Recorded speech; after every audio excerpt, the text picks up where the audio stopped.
couple of years ago, we did a video where I constructed a high-powered microwave generator, and then we tested it against various materials to see what the effect of the microwave radiation would be. We then followed up with a couple of additional videos where we showed how to detect that microwave radiation, and then how to protect yourself, your person, from the effects of the microwaves. If you're interested in that topic, you might want to take a look back at those videos because I think they're pretty interesting.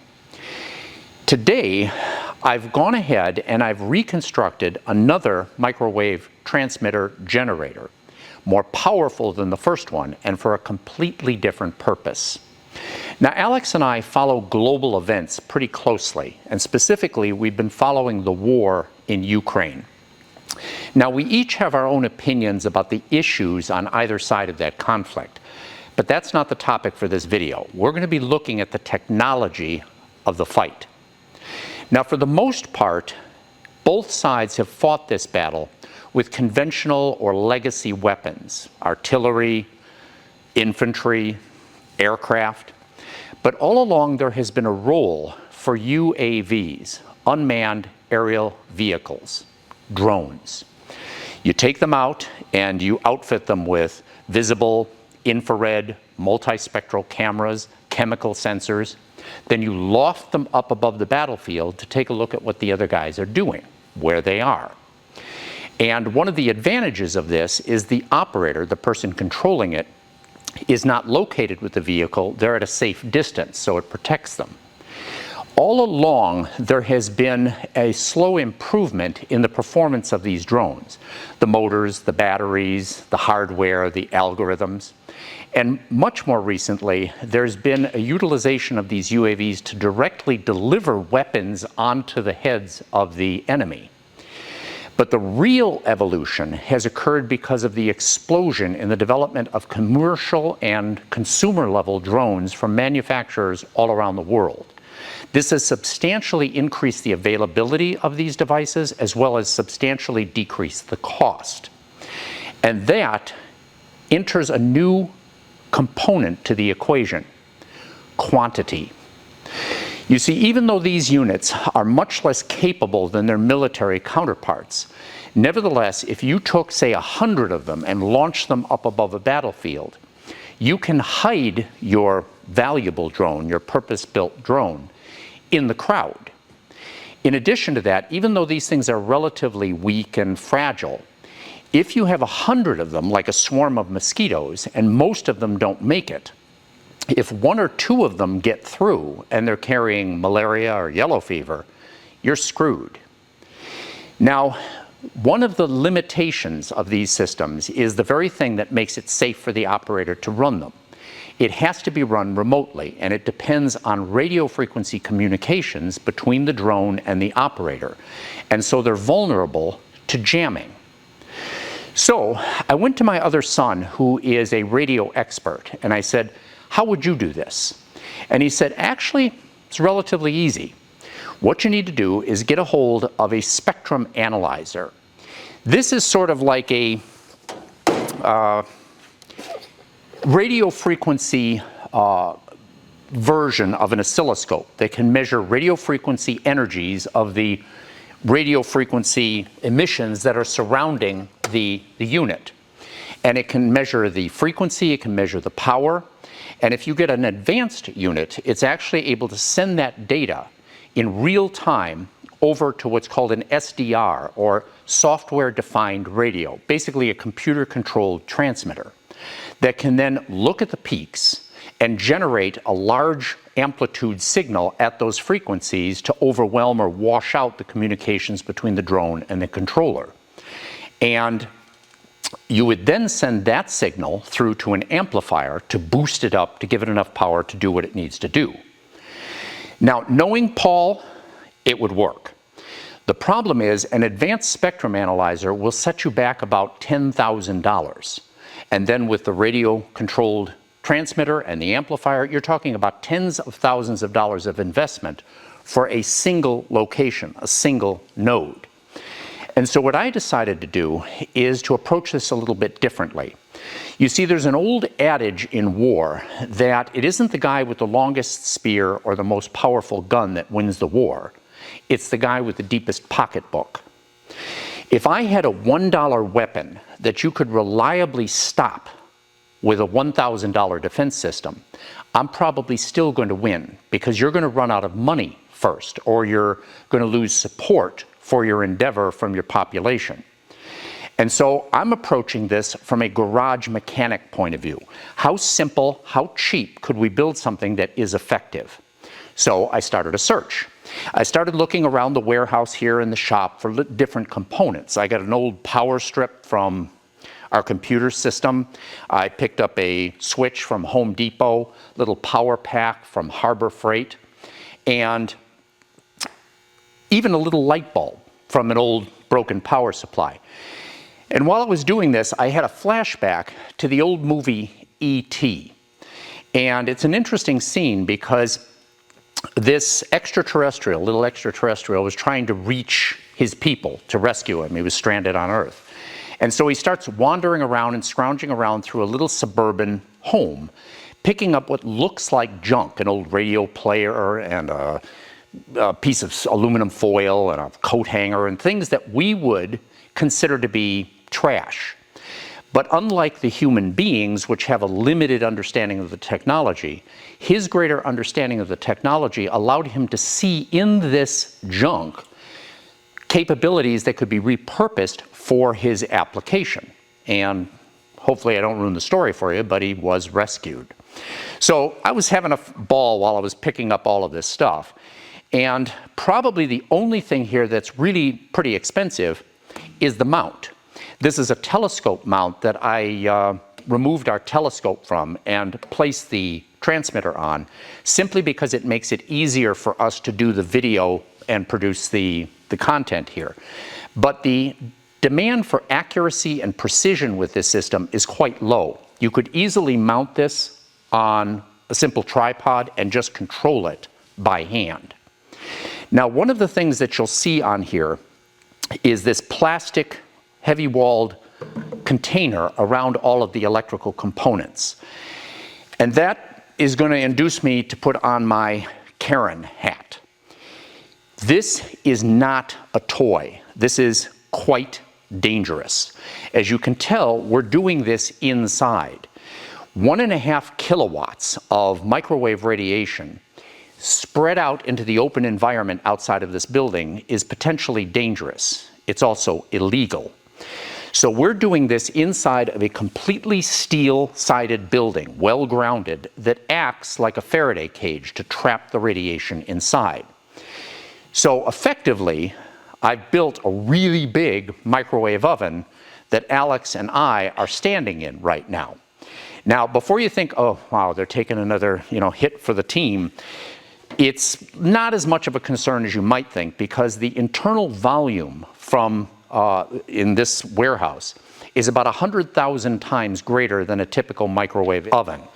And so as a result, the intensity is quite low, and we measured that. We picked up one of these little detectors. You can get them online or on Amazon. They cost about $25, and they're used to examine microwave ovens commercially or at home to see if they have any kind of leakage. And after measuring this, you can detect radiation where I'm standing or where Alex is, but it's quite low. It's not very high. Now, the other thing about this box, this is clear so you can see the internal components, but it is an insulator. Inside of this box are some electronic components, and one of them is a transformer that changes line voltage to about 2,500 volts, and when this thing is energized at a couple of amps.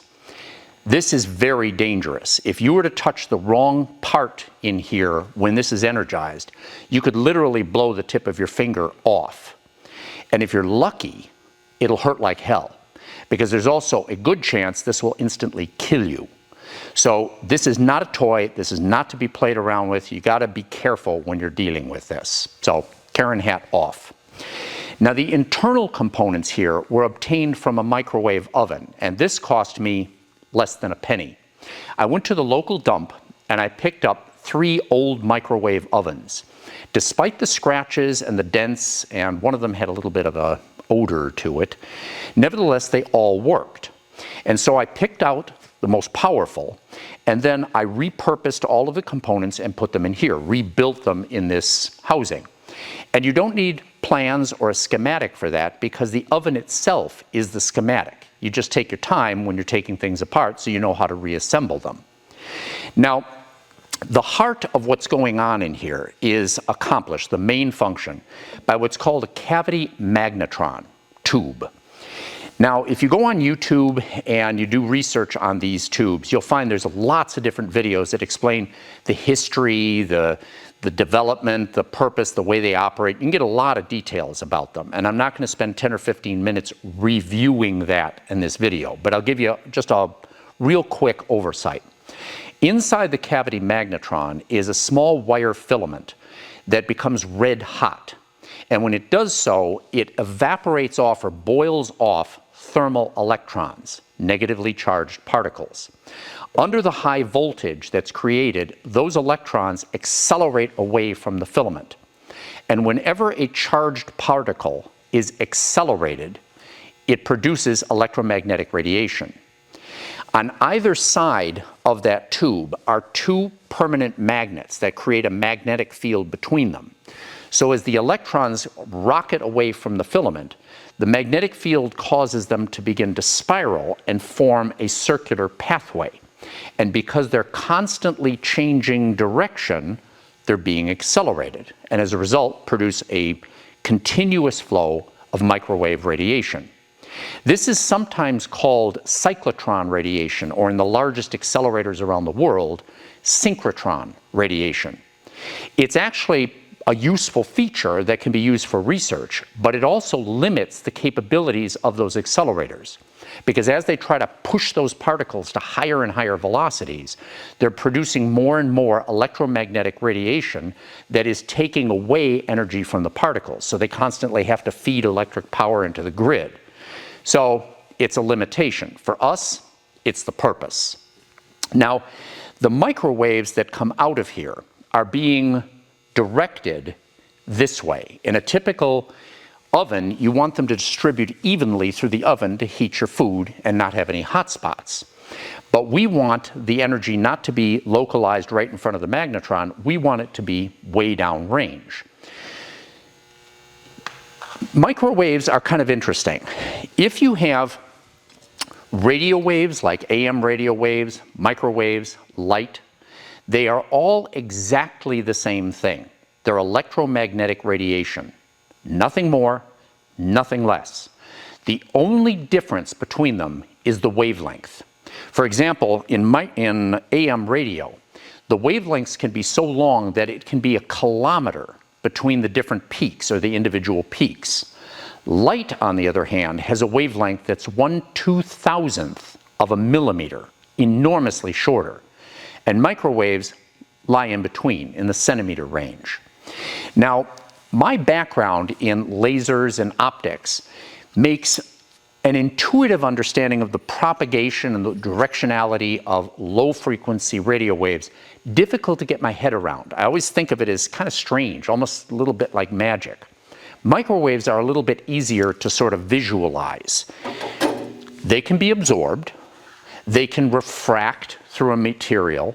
At an edge, they can diffract, and, as we're using this reflector to do, they can be reflected.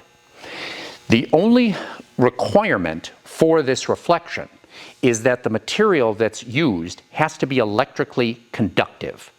If it's electrically conductive, it will be microwave reflective.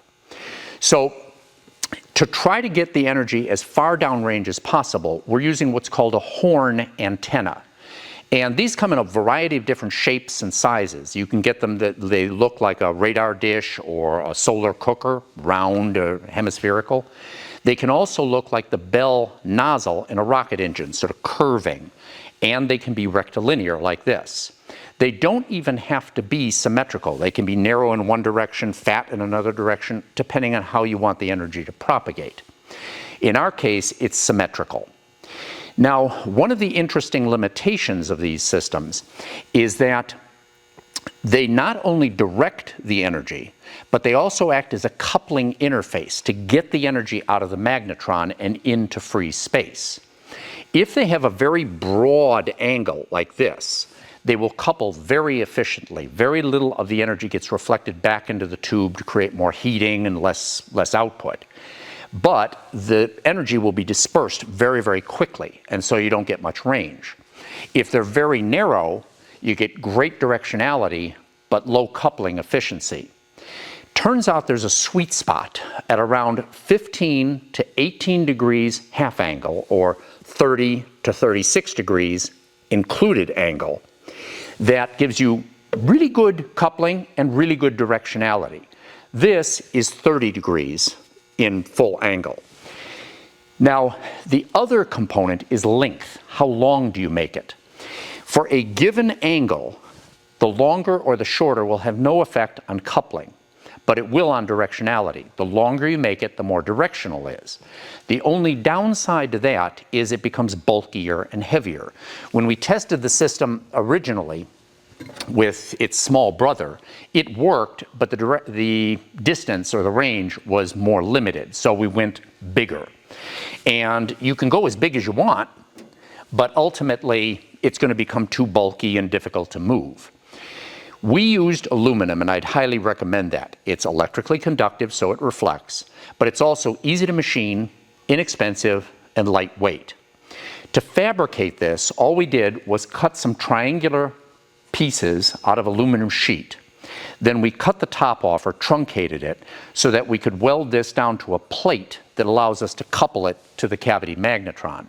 Then we lined up the corners and just put some welds in here, along here, to get everything to be stable and strong. Now, if you're not a welder or you don't have the equipment to weld, another alternative would be to simply get some of this L-shaped aluminum extrusion, drill some holes in it. You can place this along the edges like this and just rivet it down. It'll work just as well. Finally, microwaves are invisible, so to know where you're pointing, I added a laser pointer as a guide. Now, I scrounged this from one of our early DJ entertainment lasers. When we were building these things, that was actually the beginning of this channel about a decade ago. This is a nice one. It's 1 watt green and produces a nice green beam that you can see over there. Is very bright and visible inside of a lit warehouse. It's also visible outdoors in daylight, and at night you can actually see the beam as it's transversing across the atmosphere. It's kind of pretty. Now, mounting this thing, it has to obviously get the beam past the antenna, and I could have put this on a large arm to get it cantilevered out here to get past there, but that makes this a little vulnerable, maybe a little shaky. And it also introduces some parallax issues because you're not coming from the same source. So, simple solution. I mounted this directly on the plastic box, aligned it carefully, and then turned it on and saw where it was hitting the antenna. Then I simply drilled a 1 centimeter hole in here, allows it to get through. An interesting thing about electromagnetic radiation is that once the aperture, or an opening that you're trying to get the radiation through, equals the wavelength of the light that you're using, in this case 12.5 centimeter radiation, you begin to get attenuation of the light through that hole, or the radiation through that hole. When you get down to about 10% of the wavelength, it's negligible. Very, very little of the electromagnetic radiation, the microwaves in here, can get back out at us through this hole. It's another reason why the intermittent welds are perfectly acceptable. From the microwave's point of view, it is leak-free and perfectly tight. So, the question, does it work? All right, this is all set. I'm going to go ahead and grab a drone here.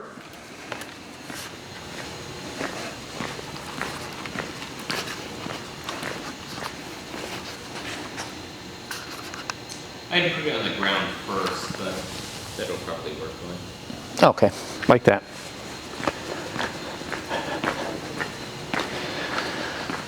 All right, you want to take that off and see what happens? Yeah, so you can see the light is solid now, so that means I'm connected. All right. So take off.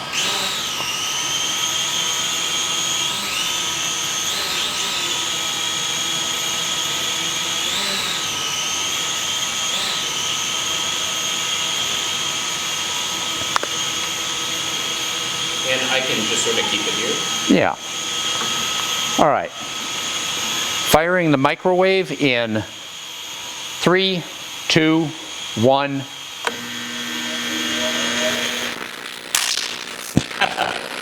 That's quick. It works. All right, let's try something a little bit different.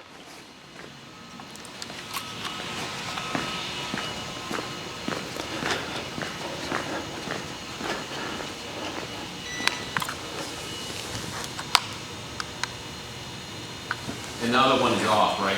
Yep. Yep. Now hold on just a sec. Let's get this misaligned.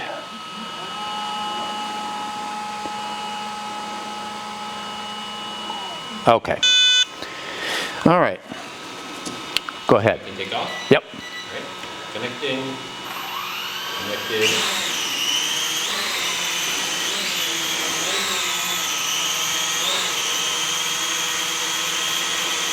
Okay. Let me know when it's good. Is that good? Yeah, it looks good. I'm going to turn on the microwave in 3, 2, 1.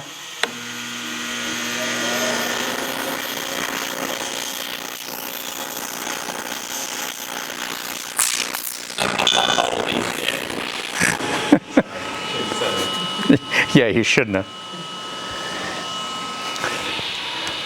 Just for my own eyeballs.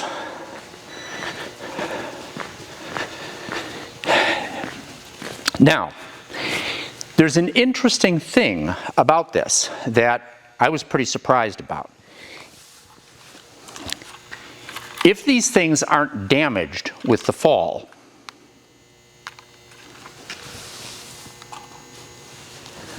watch what happens here.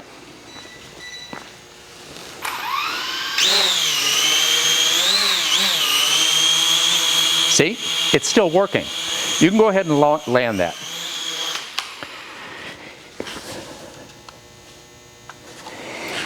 The interesting thing is that this thing will shut them down, but it doesn't fry them. It doesn't destroy them. So theoretically, if somebody was flying a drone with something on it or whatever, and you take it out, it's now yours. And the fact is, it's kind of fascinating because the controller has no means to indicate to this to turn itself off. You have to directly hit a switch. So there's no way that just flooding this room with microwave radiation would have accomplished that simply because you would have just lost control.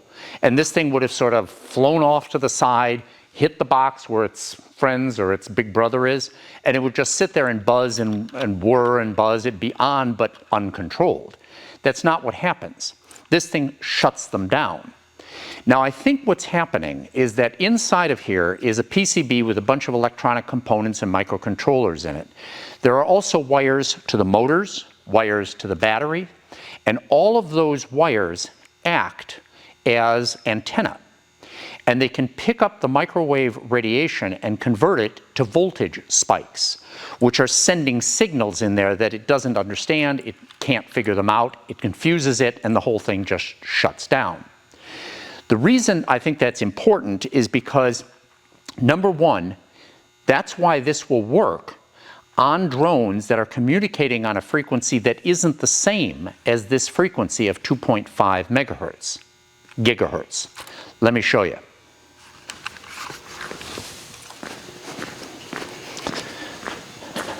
All right, put this little guy down here. Can you use the little LED, the white one, towards the door? This way? No, towards the door. This way? Yeah. Okay. Front. Okay, got it. It's hard to see. Helps your orientation, yeah. All right, it's solid. All right. So let me know when I can start flying it. Okay. Fly it whenever you like. All right. a little bit complicated. That one's a little bit more difficult to fly, isn't it? Yes.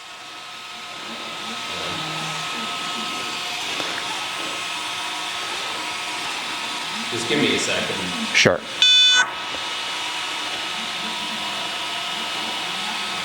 It's very funny. Oh, Jesus. Oh, it's good. Okay, turning on the microwave in 3, 2, 1.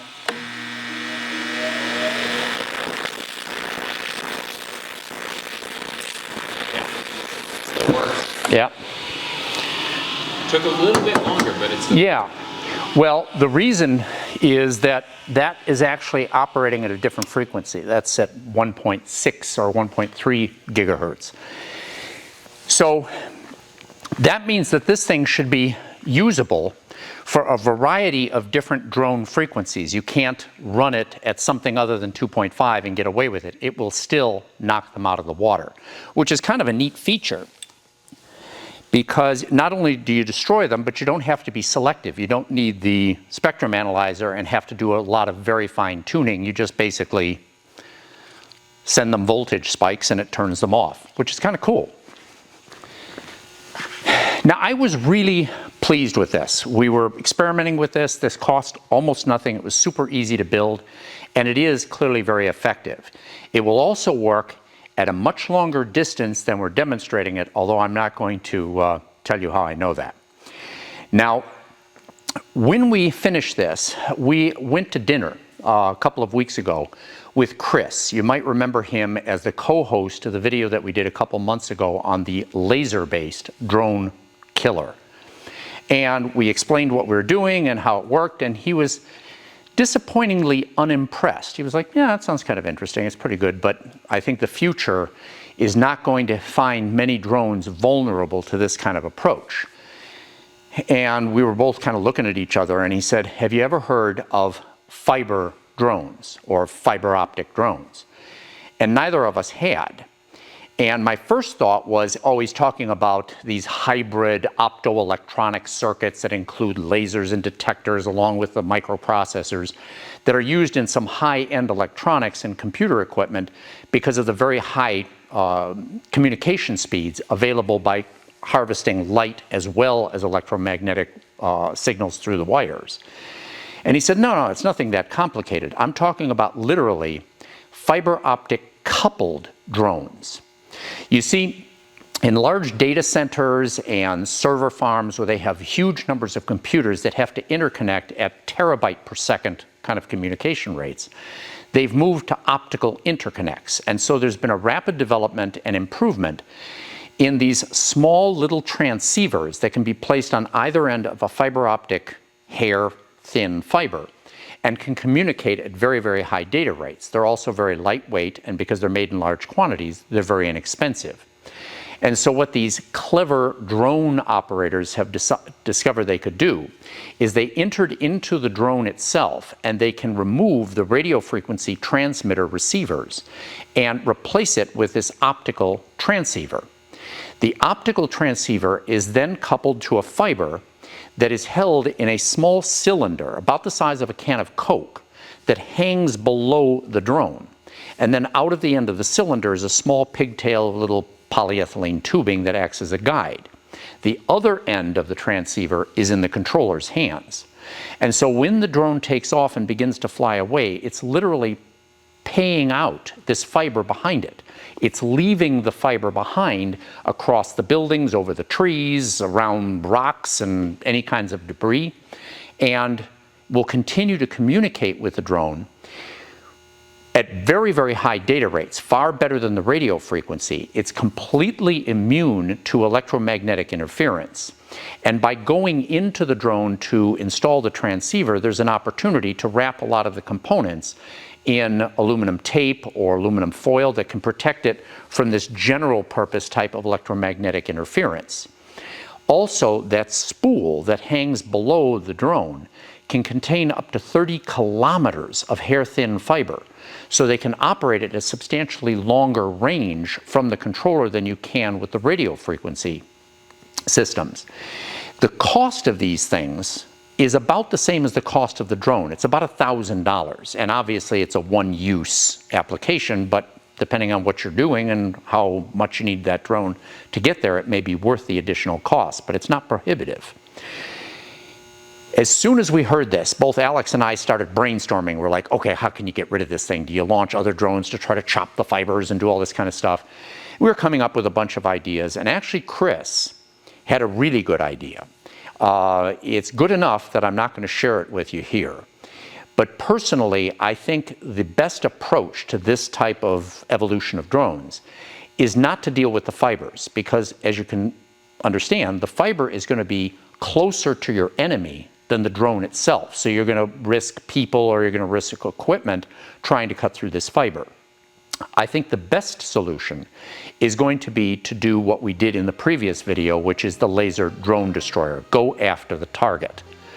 As a result of that information and our excitement and success with that original video, we're going to be revisiting that with faster computers, faster cameras, better tracking and targeting, and I bit the bullet and I went ahead and got a couple of single mode fiber lasers.